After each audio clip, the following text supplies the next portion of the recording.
Muito bem. Para você que chegou agora e está nos acompanhando pela internet, eu gostaria de sugerir a você, pode perguntar, acabamos de ouvir o professor Luiz Pondé, o nosso tema de hoje é a tirania da felicidade, uma conversa franca sobre a obrigação de ser feliz. Todo esse nosso encontro estará disponível também no nosso blog, que www.forumcristãoprofissionais.com. E as perguntas você pode mandar pelo Twitter, @Fórum Cristão.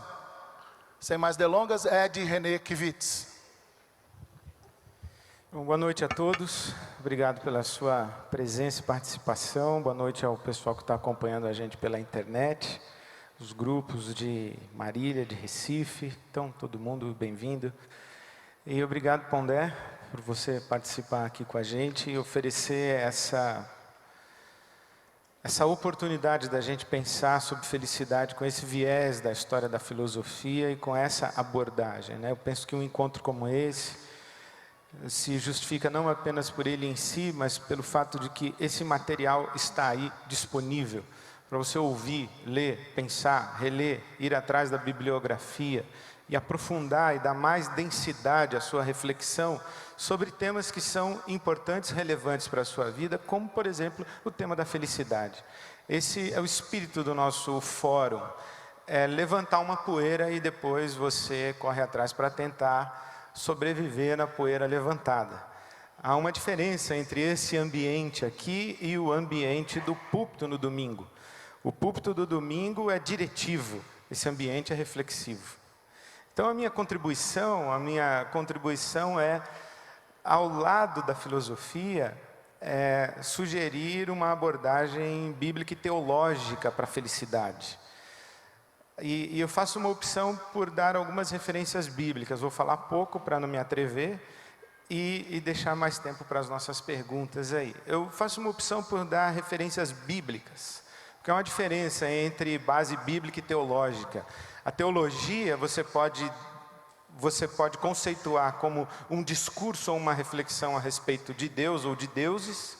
Você pode conceituar a teologia como fazem os teólogos latino-americanos, da teologia da libertação. A teologia como uma reflexão sobre a praxis da igreja, isso no corte cristão, evidente. Ou você pode falar sobre teologia como um discurso a respeito do livro sagrado. No nosso caso, a Bíblia, tanto o Velho Testamento quanto o Novo Testamento. Então eu faço essa divisão, pelo menos didaticamente para mim funciona. Quando eu tenho uma base bíblica e uma base teológica. Quando eu estou dizendo o que Calvino, Santo Agostinho, São Tomás de Aquino, eles disseram, eu estou oferecendo referenciais teológicos. Quando eu digo que o apóstolo Paulo disse, ou que São Lucas disse, ou que o profeta Jeremias disse, eu estou oferecendo para você uma base bíblica. Evidente que quanto mais você tem a iluminação da história, da teologia, melhor você tem compreensão e discernimento do texto sagrado. E eu acho muito interessante que hoje a gente já vive um tempo em que as pessoas elevaram a categoria de textos sagrados os textos teológicos. E nós nos esquecemos do texto fundante, que é a Bíblia. Então eu faço essa fuga. Eu peço socorro à Bíblia para falar sobre felicidade. Então, quando eu vou para a Bíblia para entender esse conceito de felicidade, eu encontro lá algumas referências. Então, por exemplo, no Velho Testamento, e aliás, na Bíblia toda, não há a menor preocupação de definir o que seja a felicidade, mas a Bíblia se ocupa em descrever o tipo de gente que nós chamaríamos de gente feliz. É daí que vem as expressões no Velho Testamento, especialmente nos livros dos Salmos: feliz aquele que, bem-aventurado aquele que. E bem-aventurado me parece uma ótima tradução que oferece uma referência. Então eu quero lhe dar duas referências. A primeira, essa referência das bem-aventuranças, das palavras de Jesus no Sermão do Monte, no chamado Sermão das Beatitudes, né? Bem-aventurados os pobres de espírito, bem-aventurados os que choram, bem-aventurados os mansos ou humildes, bem-aventurados os que têm fome e sede de justiça, bem-aventurados os misericordiosos, bem-aventurados os pacificadores, bem-aventurados os puros de coração. é essa fala dos bem-aventurados. Nós estamos acostumados a pensar em bem-aventurados como felizes, felizes os pobres de espírito e tal, mas é muito interessante que na referência bíblica, a palavra que Jesus usou é a palavra que ele vai buscar lá no hebraico, que diz respeito à caminhada. Ele não está falando de uma pessoa feliz, ele está falando de um caminho feliz. Ele não está falando de um estado de espírito de felicidade como nós hoje estamos acostumados a definir. A felicidade como um estado de contentamento, de satisfação, de realização, de plenitude, tudo isso que o Pondé acabou de desmontar para nós. Então esse estado de paradisíaco. Então Jesus não está falando que existe esse tipo de gente, e Ele não está descrevendo esse tipo de gente. Ele está falando de um caminho, e nesse caminho Ele aponta para o reino de Deus. Então Ele está falando que existe uma boa aventura, existe uma boa estrada na vida, existe uma boa vida que se percorrer, é a vida na direção do reino de Deus. O que eu acho que faz muito sentido que Jesus coloca isso que nós chamaríamos da plenitude num ponto futuro. Justamente por isso, porque um mundo desorganizado como o nosso e um ser humano fragmentado como nós somos, a felicidade não está aqui. Eu acho que isso é uma das coisas muito fundamentais da experiência cristã e da percepção cristã, que tem como tema fundamental o conceito de redenção, de salvação, né? Aquilo que precisa ser salvo, aquilo que precisa ser redimido, é porque está o que não é, ou está o que não deveria ter sido nunca, está o que não foi criado para ser, e por que não está, ou porque está o que não deveria ser, é que precisa ser redimido. Então você não vai encontrar felicidade no estado de caos, você não vai encontrar essa plenitude no estado de caos. E me parece que é isso que Jesus está falando. Olha, bem-aventurados, e eu acho que a tradução melhor seria aí, sorte sua.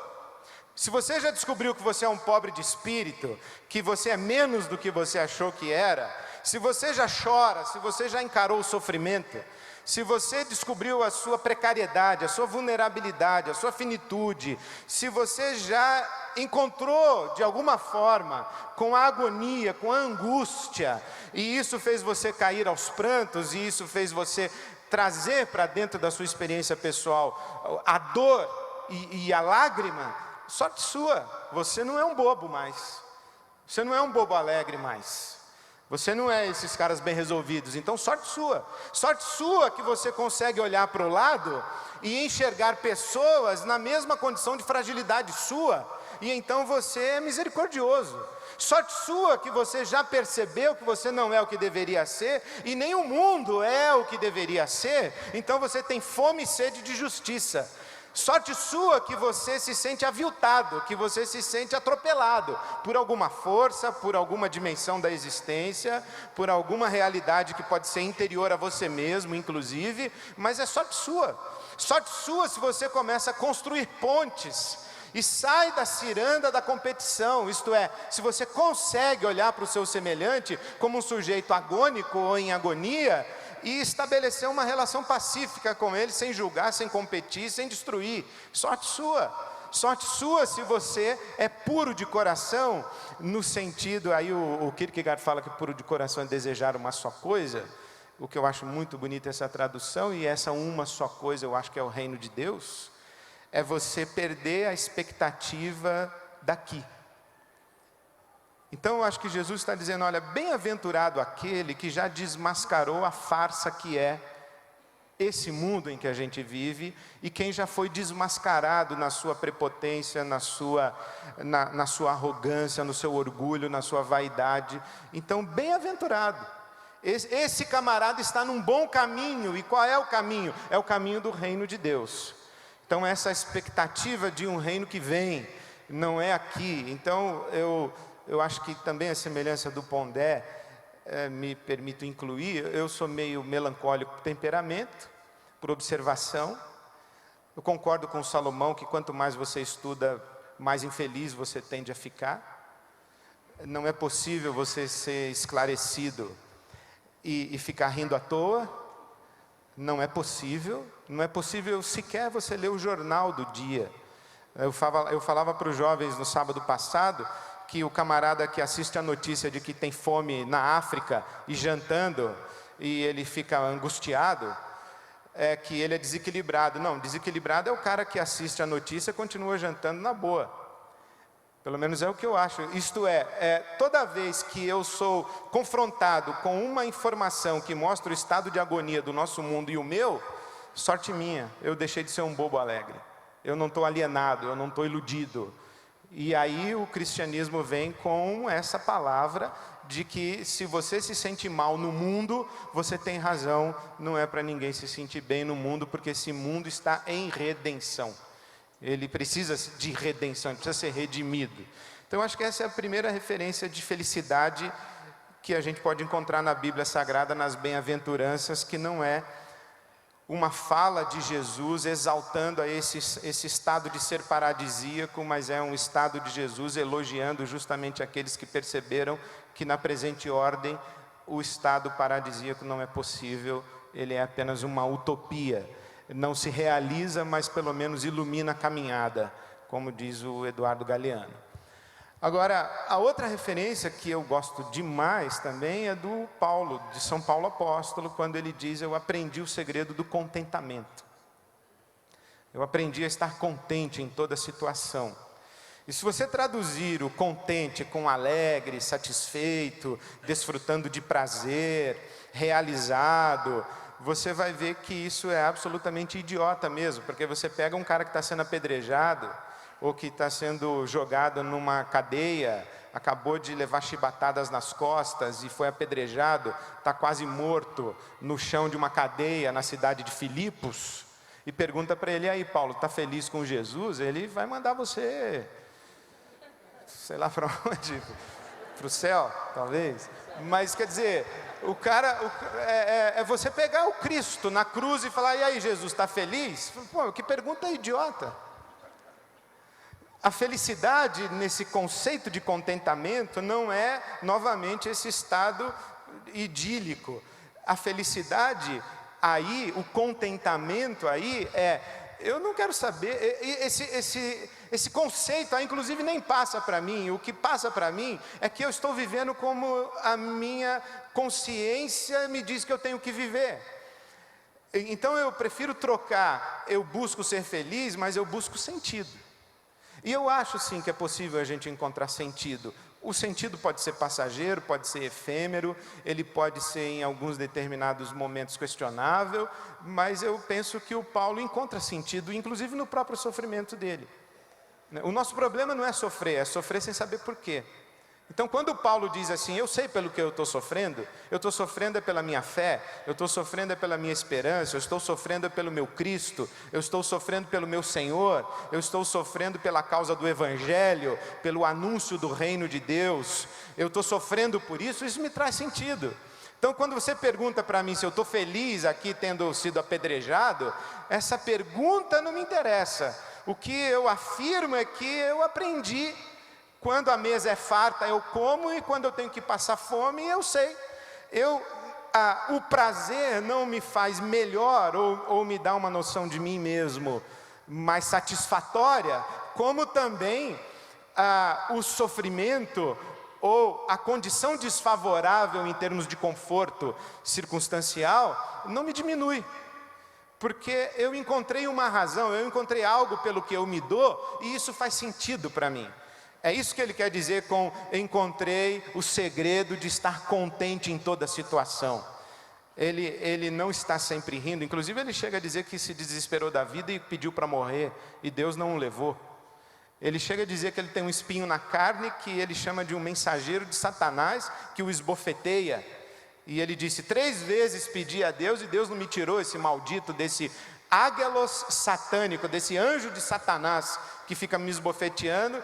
E aí ele ouve a resposta de Deus dizendo: olha, a minha graça te basta, e o meu poder se aperfeiçoa na tua fraqueza. É como se Deus estivesse dizendo: olha, é esse anjo que te esbofeteia, que te mantém de joelhos e atento para mim, ou é esse anjo que te esbofeteia que livra você de ser um bobo alegre, de ser um feliz bem resolvido.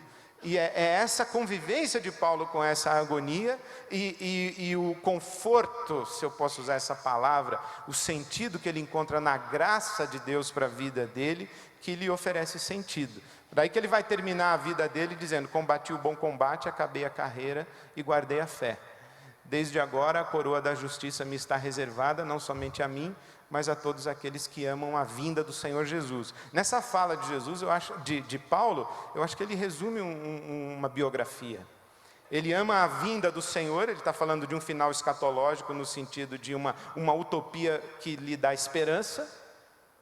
Ele diz: eu combati o bom combate, acabei a minha carreira, isto é, eu fiz o que eu achei que eu deveria ter feito, eu dei uma resposta digna à vida, qualquer que tenha sido ela, e eu guardei a minha fé.